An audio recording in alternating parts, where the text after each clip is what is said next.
Jesus é poder, vida para todo que crer, ao cativo, liberdade, e ao mundo transformação. Viva! Jesus é poder, vida para todo que crer, para o ferido a cura, do aflito a esperança, e para todos Jesus é poder.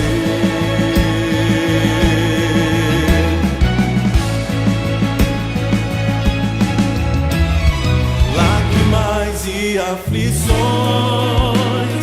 não poderão impedir a palavra que vence o mundo e a morte. Cristo Jesus é poder. Viva! Jesus é poder. Para todo que crê, ao cativo, liberdade, e ao mundo transformação. Viva!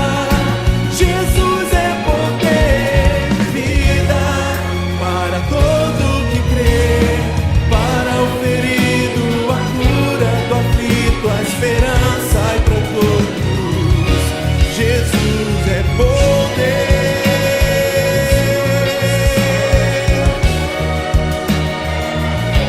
Jesus é poder.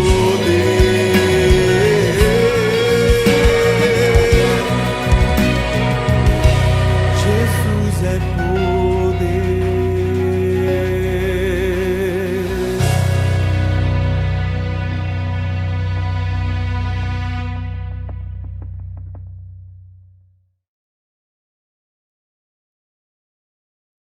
Olá, irmãos queridos, estou chegando para mais um estudo de Romanos, e hoje pela manhã, neste domingo, nós estamos chegando ao capítulo de número 13 de Romanos, e hoje nós estaremos falando sobre a submissão às autoridades. Então, estejam aí atentos, preparados, depois de todo este momento de preparação para o culto, para estarmos celebrando, estudando a Bíblia, a Palavra de Deus.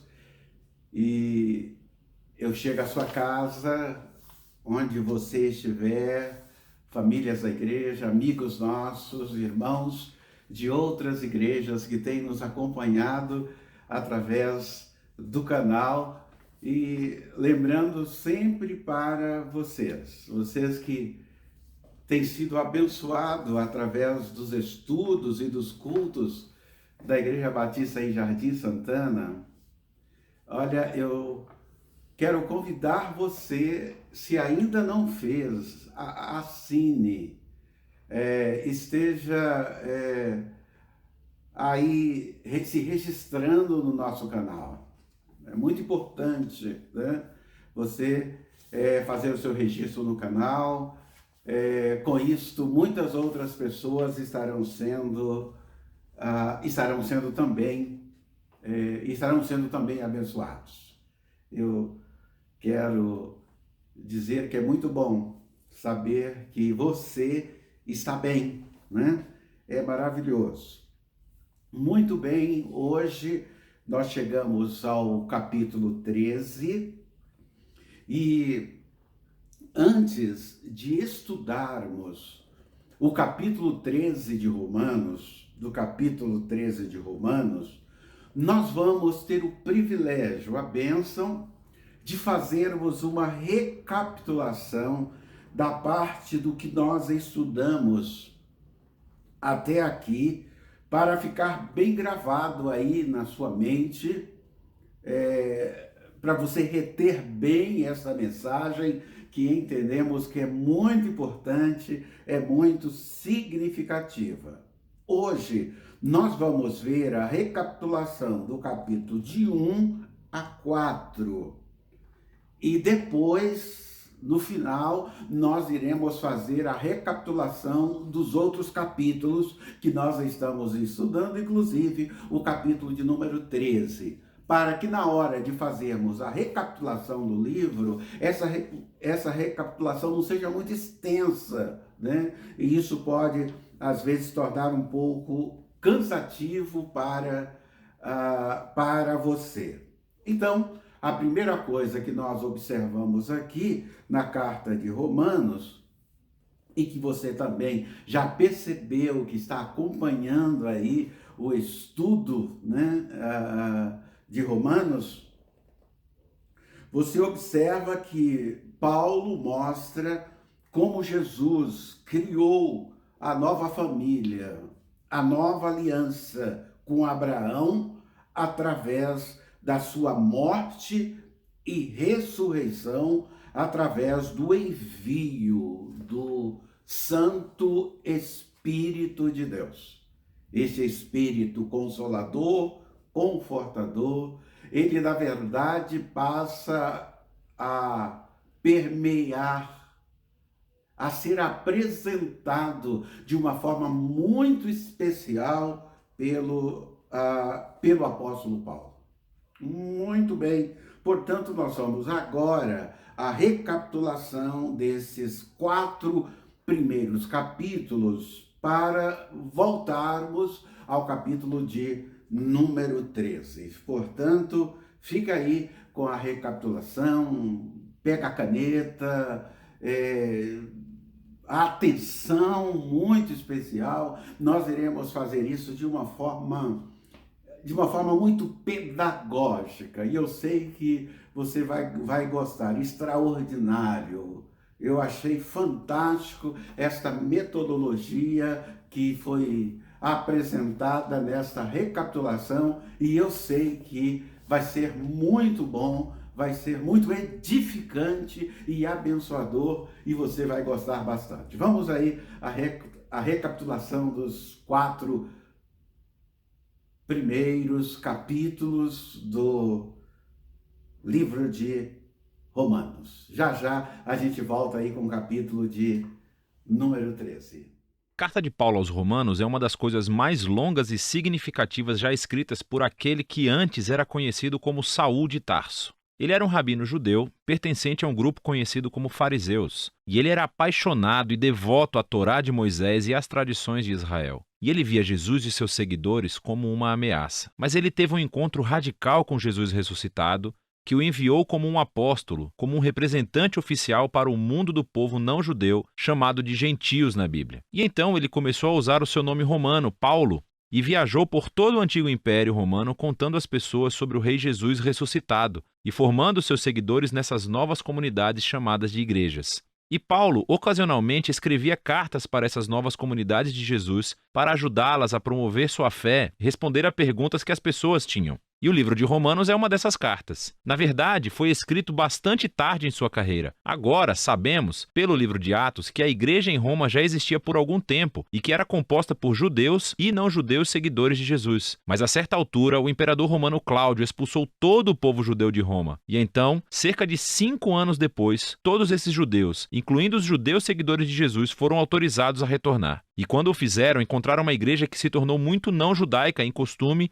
e prática. E isso criou muita tensão, de modo que nos dias de Paulo, a igreja romana estava dividida. As pessoas discordavam sobre como deveriam seguir a Jesus. Elas estavam debatendo sobre se os cristãos não-judeus deveriam celebrar o sábado, comer kosher ou ser circuncidados. E assim, Paulo escreveu essa carta com alguns objetivos em mente. Ele queria que essa igreja dividida se unificasse e tinha um propósito prático para isso. Ele esperava que a igreja romana se tornasse uma base para que a sua missão fosse ainda mais para o oeste, até a Espanha. E assim, foram essas circunstâncias que motivaram Paulo a escrever sua mais completa explicação do Evangelho, a boa nova que ele estava anunciando sobre a vida, morte e ressurreição de Jesus. A carta foi criada para ter 4 movimentos principais, mas é unificada como uma longa e fluente exploração do Evangelho. O Evangelho, segundo Paulo, em primeiro lugar, revela a justiça de Deus, e também cria uma nova humanidade que cumpre a promessa de Deus a Israel. E é este evangelho que vai unificar a igreja. Nesse vídeo, vamos explorar as ideias dos capítulos 1 a 4. Então, Paulo começa se apresentando como um apóstolo designado por Deus para espalhar o evangelho sobre Jesus, sobre como ele é o Messias de Israel, que ressuscitou dentre os mortos como Filho de Deus, Rei das Nações. E agora, Jesus chama toda a humanidade a estar sob seu domínio de amor. E Paulo diz que as boas novas do Rei Jesus são, antes de mais nada, o poder de Deus para salvar as pessoas que confiam nele e depois revelam a justiça de Deus. Ela descreve o caráter de Deus que sempre faz justiça, o que é certo e o que é bom, mas também que ele é fiel e justo para cumprir suas promessas. E Paulo está dizendo que a história de Jesus nos mostra como Deus fez essas duas coisas. Mas como? Bem, primeiro ele reconta de uma forma longa e criativa a história do Gênesis nos capítulos de 3 a 11. Ele mostra como todo o mundo gentil, todas as nações estão presas em um ciclo de pecado e egoísmo. O coração e a mente humana estão partidos, afirma Paulo. Nos afastamos de Deus para abraçar a idolatria, o que significa encontrar significância suprema em coisas criadas e dar maior fidelidade a essas coisas que não são Deus. Isso resulta em uma distorção da nossa humanidade e comportamento destrutivo. E então, o que resta é uma humanidade que vive uma vida de acusações diante de um Deus justo, o qual o povo de Israel pode dizer: bom, parece que Deus fez uma boa decisão quando escolheu o nosso povo dentre as nações. Ele nos salvou da escravidão no Egito. Ele nos deu as leis da Torá, como o sábado, comer kosher, a circuncisão, e todas essas coisas juntas nos mostram como viver como o povo santo de Deus. Mas Paulo diz: calma aí, gente. Ele lembra a história da Torá e do resto do Antigo Testamento, que mostra que Israel era tão corrupto quanto o resto da humanidade. Israel é mais culpado do que os gentios, diz Paulo, porque eles têm a Torá. Eles deveriam saber. E assim, conclui Paulo, toda a humanidade, gentios, israelitas, estão desesperadamente presos e culpados diante de Deus. Mas essa não é a palavra final. As boas novas sobre Jesus são a resposta de Deus. Em vez de culpar a humanidade, Jesus veio como o Messias de Israel para morrer em nome de todas as pessoas como sacrifício pelos pecados. Como nosso representante, Jesus sofreu no seu próprio corpo todas as consequências da dor, do pecado e da morte que causamos no mundo. E ele superou tudo com a sua ressurreição dentre os mortos. Ele disponibiliza sua nova vida de ressurreição para os outros. Jesus se tornou no que nós somos para que pudéssemos nos tornar em quem ele é. E tudo isso, diz Paulo, é como Deus justifica aqueles que confiam ou têm fé em Jesus. Agora, justificação é outro termo rico do Antigo Testamento para Paulo e está relacionada com a justiça de Deus. Literalmente, significa se declarar justo.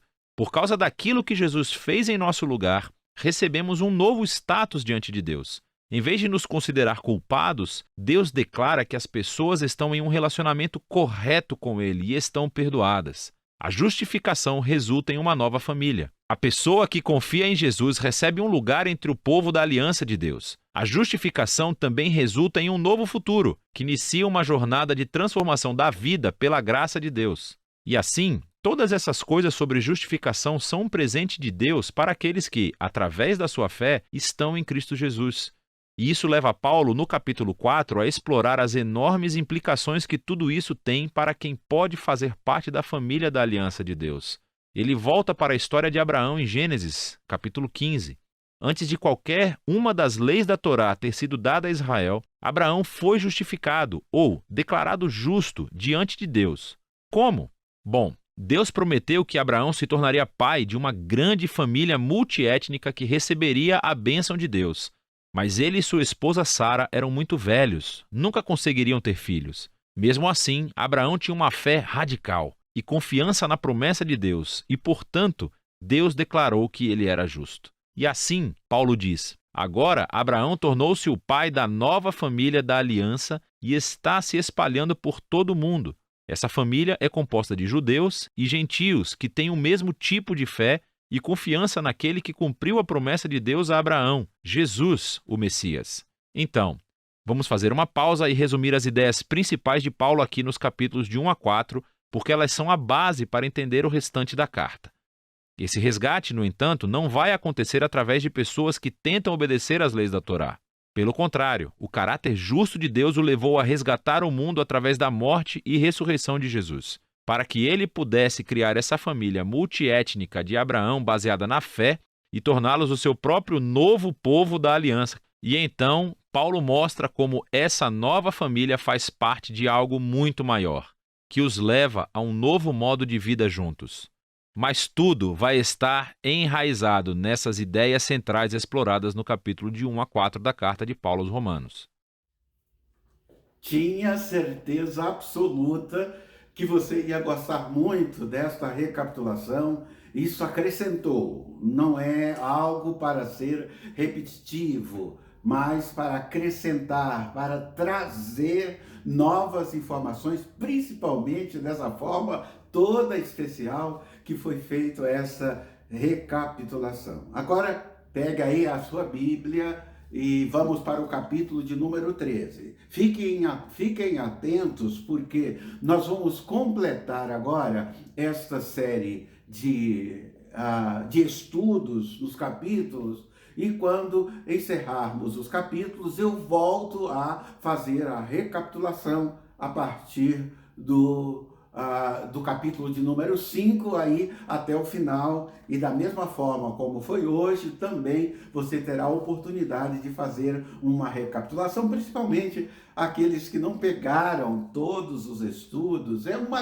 grande oportunidade para você ter uma noção do que foi apresentado durante esta série maravilhosa de estudos no livro de Romanos.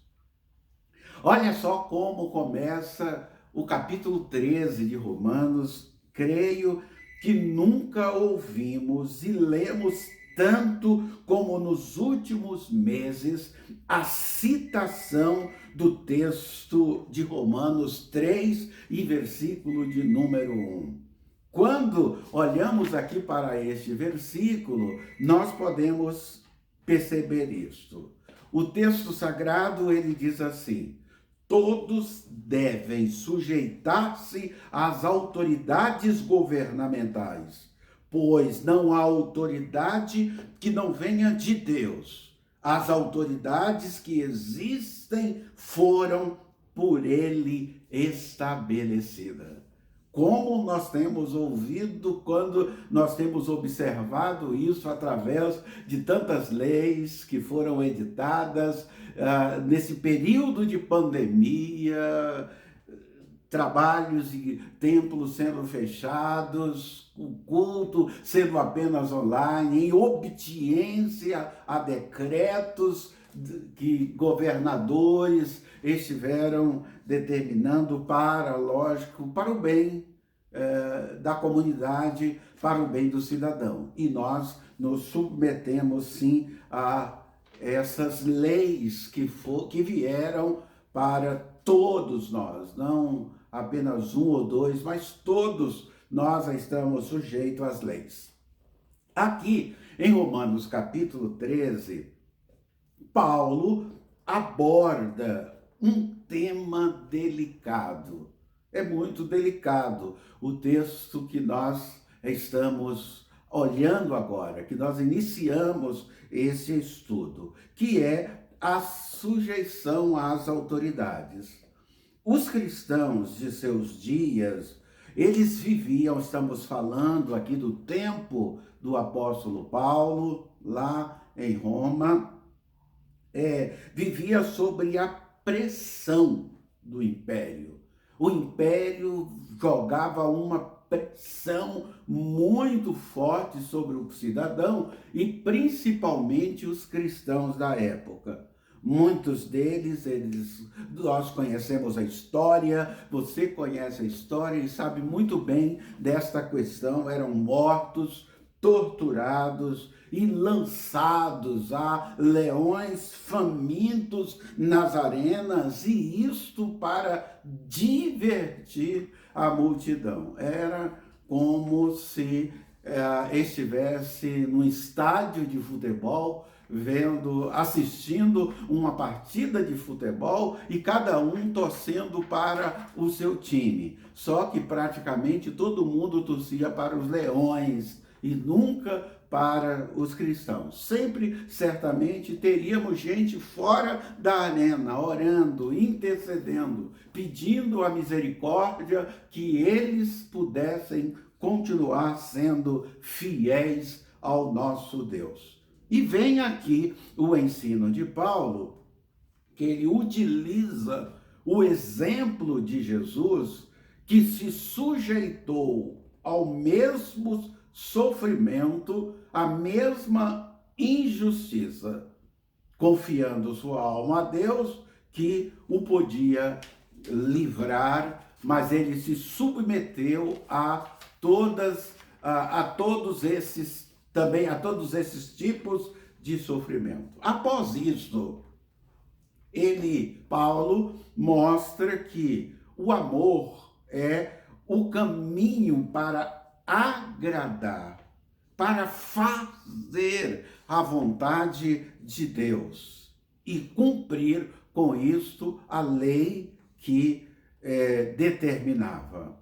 Então, Paulo dizia que o amor é o cumprimento da lei. Se nós amamos, nós cumprimos sim a lei. Então, a partir de agora, nessa introdução do capítulo de número 13, nós vamos trabalhar em cima de um esboço do capítulo 13.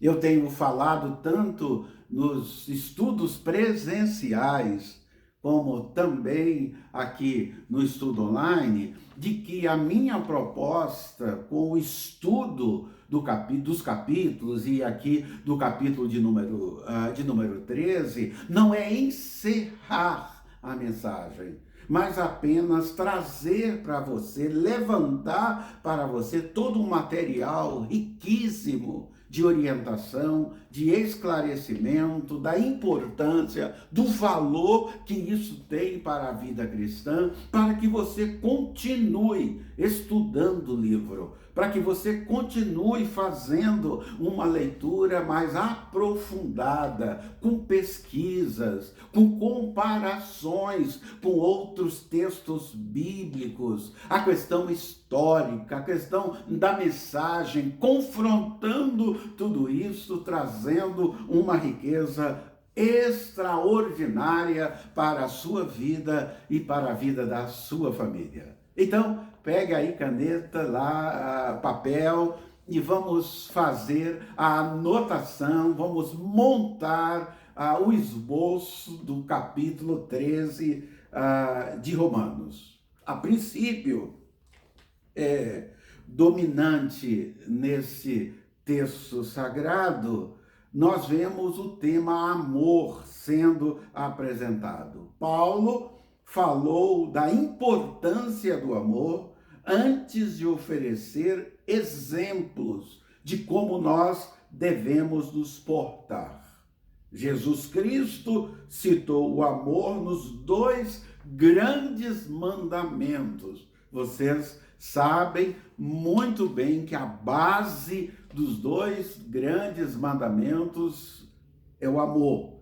E Paulo o vê como a qualidade fundamental em todo o nosso serviço a Deus, obediência a Deus, só é possível fazermos isto através do amor.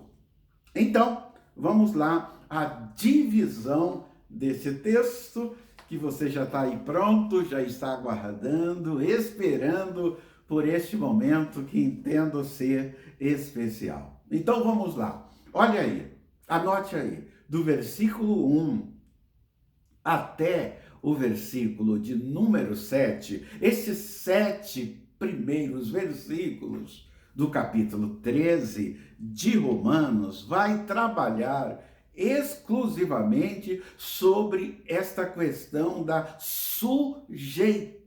sujeição aos governantes, ao governo. Sujeitar ao governo, obedecer às leis, sendo que ela está sendo apresentada para todos, inclusive para os cristãos. E os cristãos, na verdade, sempre, em todos os tempos, em todas as épocas, e nesta época em que nós estamos vivendo, não é diferente, devemos ser, sim, exemplo dos fiéis. Então, nesta primeira divisão, do versículo 1 ao versículo 7, diz que nós devemos ser submissos ao governo, pois Deus lhe deu seu poder, se fizermos o bem, o que é correto, e cumprirmos as leis, ainda que elas não pareçam tão justas, mas sendo lei, devemos cumpri-las, nós não teremos motivos para ficarmos temerosos. É só fazer o que é certo, fazer o que é correto. Ele identifica a função básica do governo e, mais ainda, a obrigação do cristão ser submisso às autoridades. Mesmo quando escreveu esta carta, é importante frisarmos aqui que o Império Romano foi dominado por um dos piores líderes da história. Um dos mais temíveis, o cara era cruel de verdade. Ele não pensava duas vezes para se divertir com o sofrimento e a tortura das pessoas. Eu estou falando do imperador Nero. Nesta situação, não coube aos cristãos se rebelar contra o governo, mas deixar isto nas mãos de Deus. A vingança pertence a Deus e é importante sempre frisarmos esta questão. Deus deu autoridade ao governo. Devemos ser sujeitos, submissos, pagando os impostos e respeitando as autoridades, como destaca aí também o versículo 5, o versículo 6 e o versículo de número 7, que nós estamos olhando nesse instante. A Deus o que é de Deus e a César o que é de César. Essas são palavras do nosso Senhor e Salvador Jesus Cristo. Glória a Deus por isso, porque nós podemos ter sim esta certeza e esta convicção de que nós estamos fazendo a vontade do Senhor. Muito bem, vamos agora à segunda divisão deste capítulo. Estamos trabalhando aí esse esboço, só que hoje, de forma especial, eu já estou fazendo o esboço comentado, né? Diante do tempo que nós temos, quando eu terminar aqui o esboço do capítulo 13, eu já faço a conclusão do estudo, né? Para que você possa continuar aí estudando.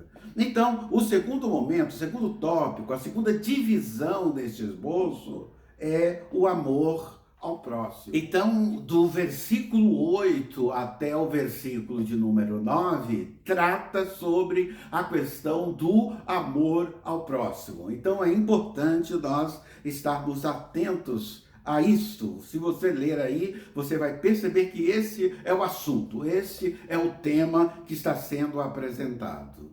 O dever primordial do cristão é o amor, um fato fundamental para entender as aplicações dos próximos capítulos. Nos próximos capítulos, a aplicação tem muito a ver com esses versículos 8, 9 e 10. Por exemplo, o amor fraternal exige consideração de irmãos fracos. Não é porque o irmão está fraco que nós não devemos conceder uma consideração especial, um amor especial. Estes é que estão precisando do amor.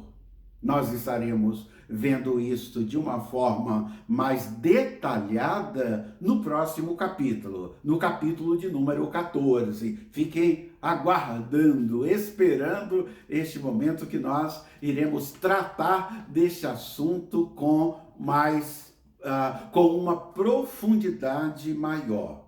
Então, aqui, nesses versículos, toda a lei de Deus se resume no amor.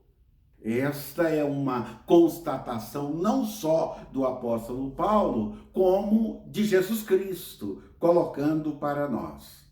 E ele trabalha aqui a questão de alguns pontos complexos, difíceis, que o povo estava vivendo, como o adultério, o homicídio, o furto, a cobiça, e aí ele vai elencando uma série de situações para que ele possa dizer que esses são atos contra outros e que ferem o princípio do amor. Todos esses atos é contra o próximo.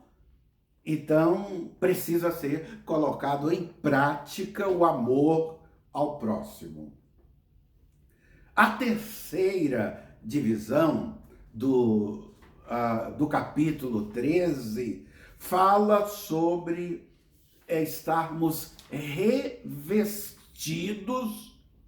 do Senhor, estarmos cheios do Santo Espírito de Deus. O Espírito de Deus precisa, sim, habitar, morar, ter total liberdade para atuar através de nós, você, eu, sendo instrumentos desta graça bendita. Os versículos 11 até o versículo de número 14 vai trabalhar exclusivamente sobre sermos revestidos do Senhor. Importante essa questão que Paulo trata nesses versículos. E aqui ele diz que a vida do cristão, ela deve ser vivida em um contexto de eternidade. Não é o aqui e agora. A minha vida não se resume pelo que eu estou vendo. A nossa vida é muito mais do que isto. E é diante desta perspectiva que precisamos ter o Santo Espírito de Deus. Cada um de nós está se aproximando a cada dia que passa, a cada ano que nós completamos, a cada velhinha apagada, a cada ano. Isso significa que nós estamos nos aproximando do encontro com Deus, de prestação de contas com Deus.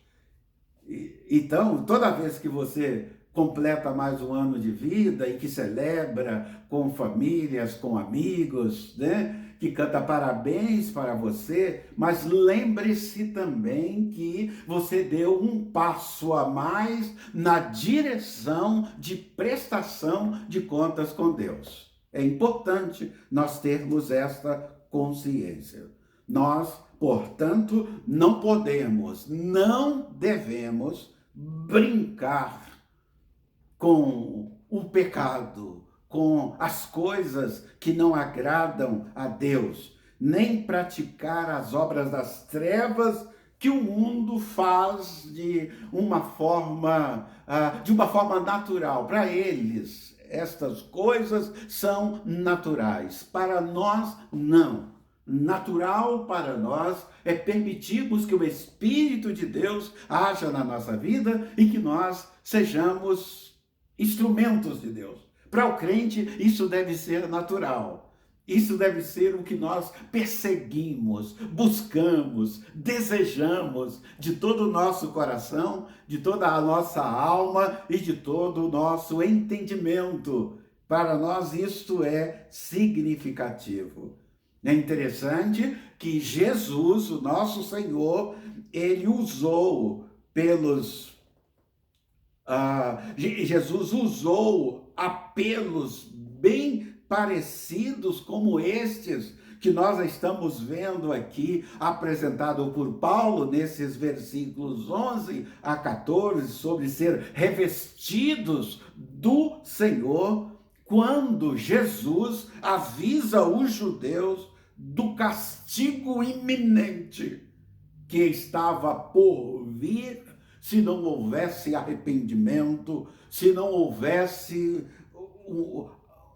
se eles não assumissem um compromisso com Deus. Nós podemos ver claramente isso no Evangelho de Lucas, no capítulo 17, ele trata essa questão do versículo 26 e estende-se até o versículo 33, tratando exclusivamente deste assunto. Portanto, quem vive despreocupado com a eternidade, certamente não estará preparado para o seu encontro com o Senhor. Mas quero frisar aqui que não estar preparado com o encontro com o Senhor, que esse encontro não vai acontecer. Ele vai acontecer de qualquer forma, de qualquer maneira. O problema está relacionado às consequências disso. Então, é bom estarmos atentos a isso. Então, nós temos aí, nesse esboço comentado que estou apresentando para vocês, os 3 pontos fundamentais para a compreensão do capítulo 13 de Romanos. Algo extraordinário e maravilhoso. Vamos fazer agora algumas considerações, alguns que eu chamo aqui de lembretes importantes que julgo ser para esse estudo. São lembretes importantes para o estudo. Então, estejam atentos a esta questão. Olha só, tudo isto que eu estou apresentando para vocês, comentando para vocês aqui no capítulo 13 de Romanos, é importante nós nos situarmos em que situação isto estava acontecendo, que Paulo estava passando para a igreja. É importante nós sabermos que Roma, mais uma vez lembrando, era a capital imperial, ou seja, a sede do governo civil do Império Romano. Se você voltar a ler os versículos 1 a 3, isto fica muito claro para o nosso entendimento sobre nos situarmos em que situação política, religiosa que Paulo estava trazendo esses preciosos ensinamentos.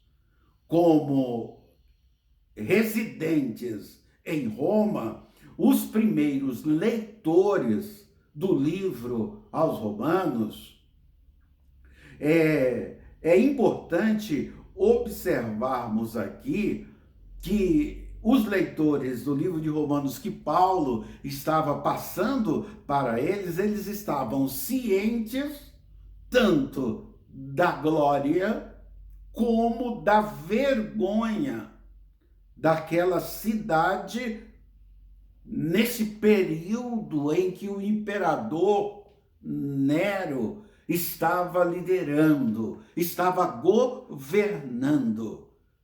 Ele, durante os anos 50 até dos anos 54 até 68 depois de Cristo, ele governou com mão de ferro. Brutalidade terrível sobre tudo e sobre todos, e principalmente a igreja cristã. Mas eles também eram cidadãos do reino de Cristo. Aqueles que obedecem e fazem o que é certo. Mais uma vez eu quero salientar, destacar, não temos o que temer. Nós não devemos temer as autoridades, mas sermos exemplo, mas fazermos o que é certo, mas cumprirmos as leis que são determinadas. Na verdade, os líderes civis, quando se vê um grupo cumprindo com determinação e afinco as leis determinadas, eles elogiam aqueles que assim o fazem. Então, vamos ser motivos de elogios, de exemplos para a sociedade. Que os governantes apontem para a igreja, dizendo: olha, vocês devem imitar a igreja cristã, a igreja evangélica, porque eles cumprem a lei, eles fazem o que é correto, eles fazem o que é certo. Este é o propósito, esse é o objetivo. Portanto, quando nós olhamos, quando nós damos uma olhada geral, uma olhada total nesse capítulo 13, do versículo 1 até o versículo de número 14, percebemos que a submissão às autoridades do governo deve ser acompanhada por uma maneira de vida amorosa e reta. E esta maneira de vida amorosa e reta, ela é peculiar àqueles que servem a Deus, àqueles que obedecem ao Senhor, que são crentes em Jesus Cristo. Finalmente, a vitória exige que o crente haja, seja atuante. Nós devemos atuarmos enquanto vivermos aqui nesse mundo. E você poderia, mas como assim, pastor? É simples. Então eu concluo deixando uma pérola para você, para ficar gravado na sua mente e no seu coração. Filipenses, capítulo 4, e versículo de número 8, é o texto, versículo que também Paulo escreveu, e o que eu quero deixar para você, fechando aqui o estudo, esse esboço comentado do estudo do capítulo 13 de Romanos, quando esse texto sagrado diz: finalmente, irmãos, tudo o que for verdadeiro, tudo o que for nobre, tudo o que for correto, tudo o que for puro, tudo o que for amável, tudo o que for de boa fama, se houver algo de excelente ou digno de louvor, pensem nestas coisas. É isto, queridos irmãos, que hoje eu queria deixar para vocês nesta manhã, entendendo que Deus tem dado toda a sabedoria para que seja este o nosso comportamento como crentes em Jesus Cristo enquanto vivermos neste mundo. Eu quero orar por você agora, eu quero colocar a sua vida, a vida da sua família diante do Senhor neste momento, para que Ele derrame bênção e graça para completar, acrescentar através do Teu Santo Espírito aquilo que eu não consegui. O que eu não consegui, o Espírito de Deus vai conseguir fazer isto, eu creio assim. Oremos, Pai querido, Deus bendito, eu quero te agradecer por essa família, pelos nossos amigos, por todos aqueles que estão nos acompanhando neste canal. Ó Pai querido, derrame bênção, graça, bondade a cada um deles, ó Deus, no sentido, ó Deus, de compreensão e de entendimento e crescimento espiritual durante toda a sua vida. Dá-nos um dia na tua graça, na tua paz e na tua misericórdia. Eu oro agradecido em nome do Senhor Jesus. Amém. Ok, queridos, à noite nos encontraremos, espero encontrar você no tempo. Hoje à noite nós teremos a celebração da ceia do Senhor, um momento ímpar para a Igreja de Jesus Cristo, quando nós cumprimos a palavra de Deus, porque é uma ordem, um mandamento, né, de Jesus Cristo para a Igreja. E hoje à noite, às 18h30, nós estaremos com culto presencial. E eu quero convidar você a ir com a sua família à igreja, cultuar ao Senhor, bendizer o nome do nosso Deus. Que Deus nos abençoe e fique aí com esta música maravilhosa, completando, trazendo toda essa paz maravilhosa que já está no nosso coração. Até a próxima.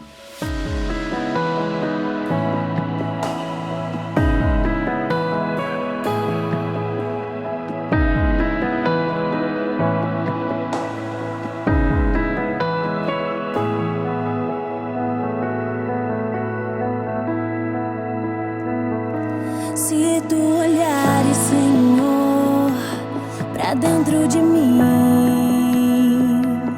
nada encontrarás de bom,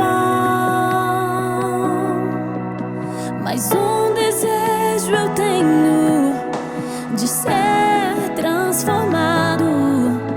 Preciso tanto do teu perdão, dá-me um novo coração, dá-me um coração igual ao teu, meu mestre, dá-me um coração igual ao teu, coração disposto a obedecer, cumprir todo o teu querer. Dá-me um coração igual ao teu.